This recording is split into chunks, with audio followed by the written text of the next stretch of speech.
I can hear the keys from the keyboard being smashed out 2 cubicles down. It's my boss, Beck. She's nailing it. I'm there too, and in that time of night, the sound of the keyboard's really quite loud because there's no one else on the whole floor, it's just her and me. She's there because she can't delegate. I love her, but she doesn't know how to delegate. I'm there because I've got nowhere else to go. I lean back and I say, hey Beck, like, what time are you going? She doesn't look up, she's focused. She says, well, Rach, we've got to go in 15 minutes because they're going to turn the lights off and they shut the lifts down. And I think, shit. I grab my phone, I walk down the hall, I lock myself in the disabled toilet, I make the call. The time's come, I've avoided this all day, I don't want to do it, I've got to do it now, I've got 15 minutes. The phone rings, and then here comes, Auntie Rachie's! And I'm like, hey, how's it going? I've called at bath time for my best friends, and they're bathing their son. Perfect timing to ask a big question of your best mates. They go, what's happening? I said, I just have to come out and spit this out. I don't have anywhere to sleep tonight. And I don't have anywhere to live after tonight. I need to know 2 things. Can I stay tonight and can I live with you for a while till I work things out? I pause. You know, I feel like I'm going to puke. I feel like such an idiot having to ask this thing at this moment in time. But I ask it. There's this pause and my friend says, oh, sure, H. Like, let me just check with Simon. You know, there's a lot going on right now, but I'll check, okay?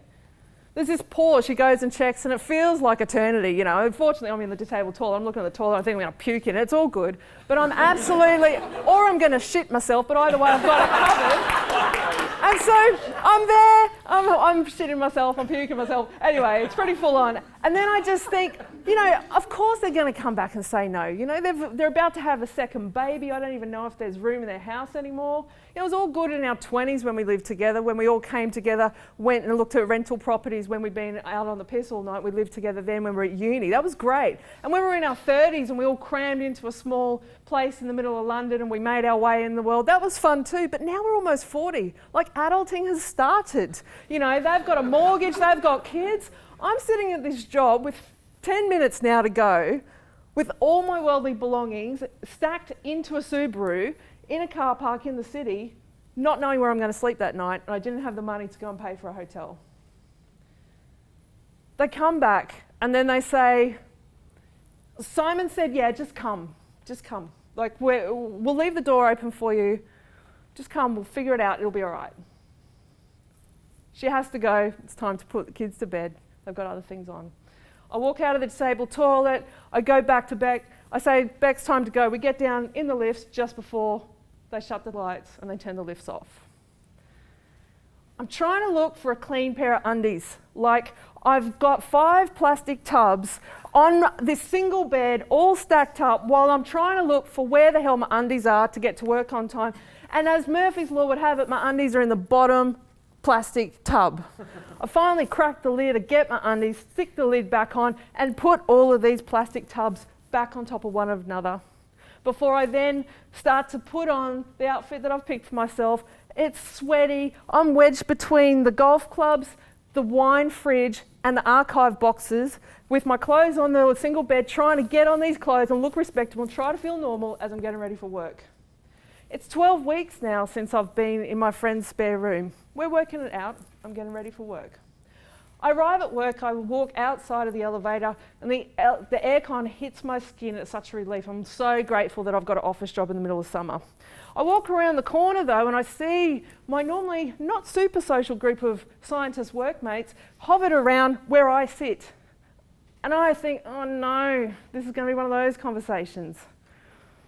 I can't avoid it. It's time for me to start work. So I walk down the hall, and as I arrive, the inevitable question comes, so Rach, what did you do for Christmas? And I think, here we go, we're about to lose them. I haven't even made friends with this group, and now they're about to see just how weird I am. And so I say, because I'm a crap liar, so I say, I went on a meditation retreat. The whole group stops, they all swing around and they go, well, you did what? I said, I went on a meditation retreat. Someone says, did you see your family? I said, no, I didn't see my family. I don't see my family. Well, that's awkward. No one knows what to do with a Christmas without family at the group talk at the office. So it's really awkward. And then someone thankfully rescues me. And then they say, so you went on a retreat? Yeah, I went on a retreat. Oh, how long did you go for? Oh, my whole break. You've been away for 30 days? You went on a meditation retreat for 30 days? Yes, I went away for 30 days. They start to ask me a little bit about it. They say, like, is it hard? I'm like, yeah, it's hard. They're like, does it help? I'm like, yeah, it helps. They're like, have you done it for a really long time, this meditation stuff? I'm like, yeah, I've done it for a really long time. Are you enlightened? No, I'm not enlightened. The crowd breaks up, we all go back to work, and I'm left there, sitting there just with myself, thinking, great. Now I've outed myself as a hippie buffhead to my science-trained workmates. But something really interesting starts to happen that afternoon. It starts with one person. One person grabs a chair, they come and sit next to me and they say, hey Rach, can I ask you a question for a minute? I go, yeah, sure, no worries. What is it? I'm really interested, you were saying that you went on this meditation retreat. I'm interested to know a bit more about it. Could you tell me a bit about it? I say, sure, I answer the questions, it goes on. Then it arrives at this final question. I think that could help me, would you teach me? And I'm like, no, like, you know, I'm therefore thinking, I was just like stoked to get a clean pair of undies today. Like, I am not in a position to be teaching you anything, you know? I'm kind of flattered, I'm kind of like freaked out. I said, no, look, I can't, but you know, here's an app, here's a retreat, here's this resource, you know, great, you know, it does help, but I'm not your person. Then the next day, someone comes up, again, this kind of sheepish vibe. Can I see you for a minute? Yeah, sure, pull up a chair, come and sit next to me. I was really interested when you were talking about that meditation thing yesterday. I've kind of heard about it. Could you tell me a bit about it? I'm like, sure, I'll tell you a bit about it. And then the same thing, there's a pause, and then they go, I'm kind of interested in that. I think it could help me. Would you teach me? And I'm like, no, but I've now thought through a bit of an answer. You could use this app, you could go on this retreat. This keeps happening. And it not only starts to happen amongst the people who are in that initial circle, word has spread across level 10 that there's this woman down there who's done a 30-day meditation retreat over Christmas and doesn't have a family. And so they've come up to approach me out of pity or curiosity, I'm not quite sure, but they've started to ask me, what happens? What did you do? You don't talk? Are you sure you don't talk? You drink alcohol? Oh my God. You know, this whole thing. And I start to think, maybe I should start to think about saying yes. But who am I? What have I got to give? Like, come on, let's get real. I didn't come to meditation because I was a spiritual guru. I came to out of survival to try and put myself back together from a whole lot of stuff that had gone down in my life. But I started to think, maybe I could, maybe I should. And I kind of deal with the universe because I'm science trained. So I say to the universe, I tell you what, if our boss asked me to teach our team mindfulness, meditation, then I'll say yes. That was the deal. I thought, this is never going to happen. This boss of this science team is never going to ask me to teach the team meditation. 2 weeks later, I'm walking down the hall. Hey Rach, can I see you for a minute? Yep, sure, no worries. What can I do for you? I haven't done anything wrong that I'm aware of, so I'm feeling pretty cool and comfortable. but then she says, have a seat. I sit down, and then she says, hey, I heard that, you know, you did this meditation retreat. I'm like, oh God, here we go. But something in me thought, hang on, this is the moment. She says, do you think it would help us from what you know about it? I said, yeah, probably, yeah. Do you know a bit about it? Yeah, I do. Would you teach us? Would you teach our team? And I'd cut a deal with the universe. And you don't muck around with the universe. That's why I'd learned that one. I'd already got onto that one. And so I said, yes. I said, yes, I'll teach. 4 weeks later, I've just got home from work. I'm sweaty. I'm laying on my single bed, surveying my domain. The wine fridge, the archive boxes, my 6 tubs of clothes. The rest of my belongings are still in the Subi on the street because I can't fit them in anywhere else. And I'm like, but I'm feeling good. I am feeling good because I have just run a mindfulness class at work and it actually felt really good. It actually, people really said it really helped them. And I thought, oh, that's cool. I like that. It felt good. And as I'm laying there, I thought, I might actually have a bit of love to give. I'd been dumped from a long-term relationship not that long before, which is how I ended up in this situation where I had all my stuff in the car. I'd lived a life full of no's, you know, no, you can't do this, no, you're not good enough, no, you can't do that. And the final no that came that broke that relationship apart was when I said to that person, do you love me anymore? And she said no. When I said, can I take our dog that I love? She said no. When I said, can I take the walk? She said no. I took it anyway.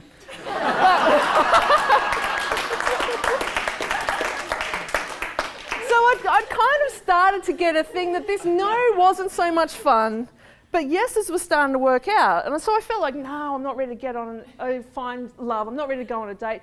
But then I thought, yeah, I might be.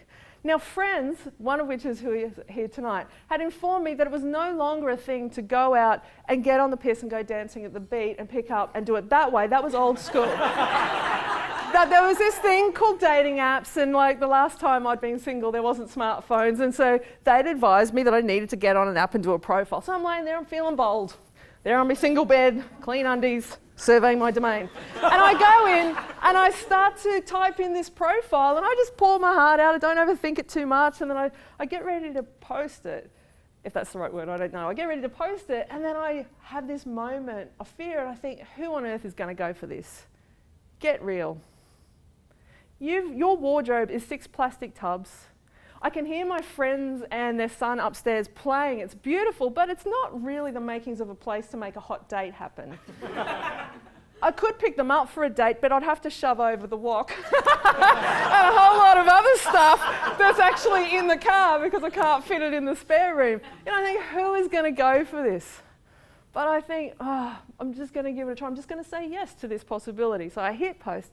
24 hours later, I get this little bing, and it's a weird bing. It's not like it's a different bing that I'm used to. And I look down, and it has this little bubble, and it says hi. And it's an invitation for connection. And I say yes to that. And so this story that I bring to you is a story from my life from about 2 years ago.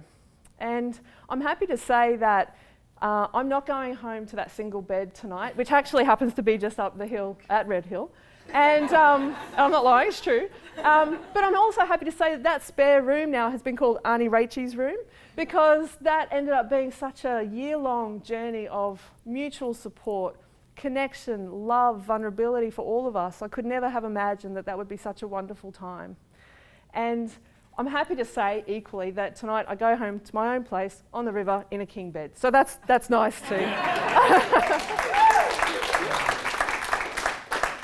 But the other thing is too, you know, that one little mindfulness class that I was so stoked to be delivering, it really grew into this thing quite of its own accord. They said, well, let's run an 8-week program, and then word spread, and then I ran another program, and then word spread. And within 12 months, I had taught over 100 people in my organisation, and I had a waiting list of 200 people to do my mindfulness training. It grew into such a big thing. I had to leave because I couldn't fit in my job anymore. And when I went to leave, you know, it was really scary, but I thought, yeah, I'm going to say yes to this. I quit my job, I left, I stepped out as a mindfulness teacher. And now as I stand here in front of you, I can say that with all honesty, you know, this is the way I'm making my living now, and I do it all around the world. I've just got back from New York. I was in Cairns yesterday, going to Sydney on the weekend. I've actually had the good pleasure to teach some of the people in this room. And so it has become a real life part of, it was really a thing, but I had to start by saying yes to that chance. And that little hi that turned up, the little ding, hi, that actually turned out to be someone who didn't mind that I had a single bed. She actually thought that that was a really good opportunity for closer snuggling. And, you know, she wasn't really interested in where I'd been. She was interested in who I was becoming, and she wasn't really interested in what my bank balance was, but she was interested in who I was as a human being, something that I could never have imagined, to be honest. And she asked me to marry her in April this year, and we're getting married March next year.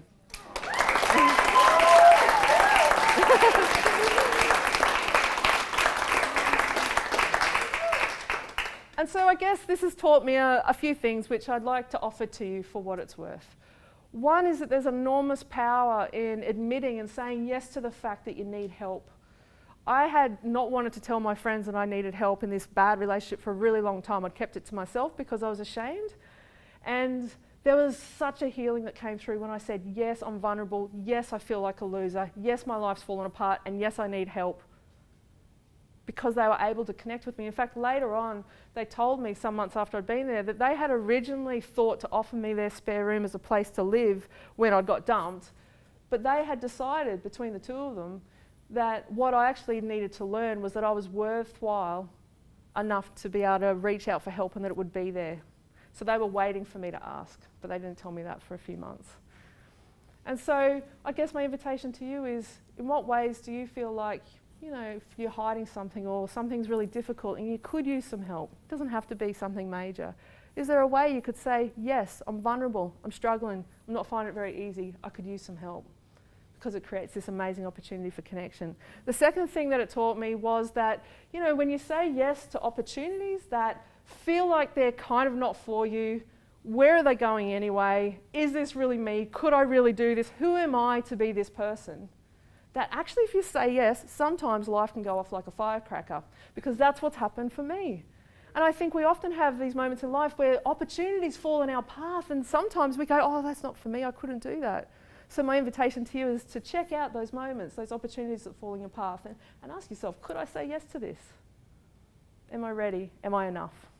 And the third thing is to open to the concept of saying yes to the fact that I'm lovable right as I am right now. Single bed, 6 tubs, 1 Subaru and a wok.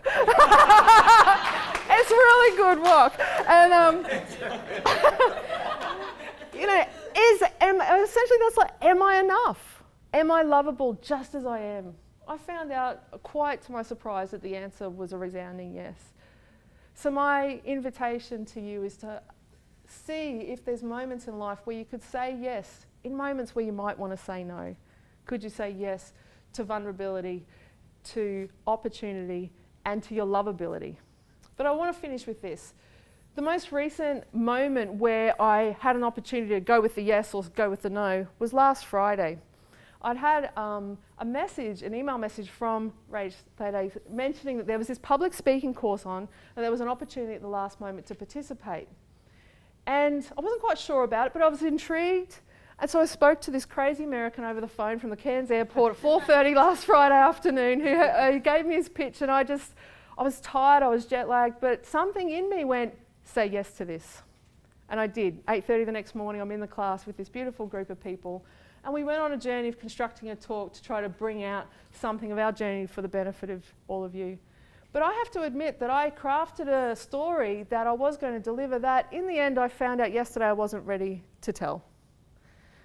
The yes in that moment was, yes, this is a story I'm going to tell, and yes, I need to be kind to myself because I'm not ready to tell that story yet. And so I just want to point to the fact that sometimes the yes that we need to bring, it's not a big bravo yes, it's not a yes, I'll run that course, it's not a yes, I'll be vulnerable, it can just be this gentle, yeah, and I'll get to you later, and it's coming, and it's okay. So I said yes to the journey. I still turned up tonight, obviously I'm here. But there was a number of yeses that got me here. And so my wish for you more than anything is that I inspire you through something in this talk to, at some moment in the very near future, when there's a possibility of a yes emerge and you feel like saying no, that in that moment you remember this talk and you think, I'm just going to say yes. And that in that moment you open up to more connection, more meaningful work, and more love than you could ever have imagined, which is exactly what has happened to me. Thank you.